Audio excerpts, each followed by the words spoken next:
रात्री अचानकच हे सेलिब्रेशन माझं कशासाठी चाललंय ना ते तुम्हाला पुढे सांगतेच, पण त्याआधी रोजचा दिवस जसा असतो ना तसा आजचा दिवस माझाही सुरू झाला आणि सकाळपासून मला काही असं स्पेशल फील वाटत नव्हतं आणि त्यात तब्येत बरी नसल्यामुळे ना जास्तच लो फील होत होतं. पण माझी रोजची कामं तशीच सुरू होती आणि चहासाठी एक एक्स्ट्राचं भांडं खराब होऊ नये म्हणून मी ह्याच भांड्याला इतकं करपून टाकलं होतं. आता हेच घासण्यात माझा इतका वेळ जाणार आहे. त्या भांड्याकडे दुर्लक्ष केलं आणि म्हणलं आपण स्वतःकडे लक्ष देऊया. आणि एक दिवस मी आयलाइनर लावला होता, पण आता 8 दिवस माझ्या डोळ्याखालचं काळं काही जाणार नाहीये, पण तरी सुद्धा मला आवडतंच ते लावायला. आणि स्किन केअरमध्ये म्हणाल तर लिप बाम, सनस्क्रीन, मॉइश्चरायझर एवढ्या बेसिक गोष्टी मी वापरते आणि मला घरी असल्यावरती तर आहे ना काहीच न लावता सुद्धा मी राहू शकते.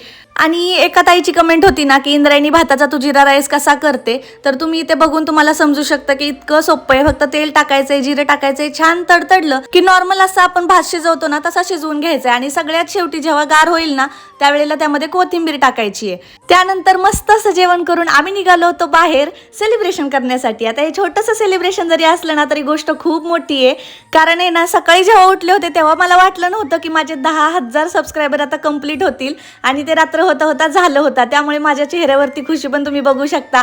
आणि आमचा हा छोटासा आनंद मला तुमच्यासोबत शेअर करायचा होता सगळ्यात पहिल्यांदा, कारण तुमचं प्रेम आणि सपोर्ट नसतं ना तर आपण इथपर्यंत पोहोचू शकलो नसतो.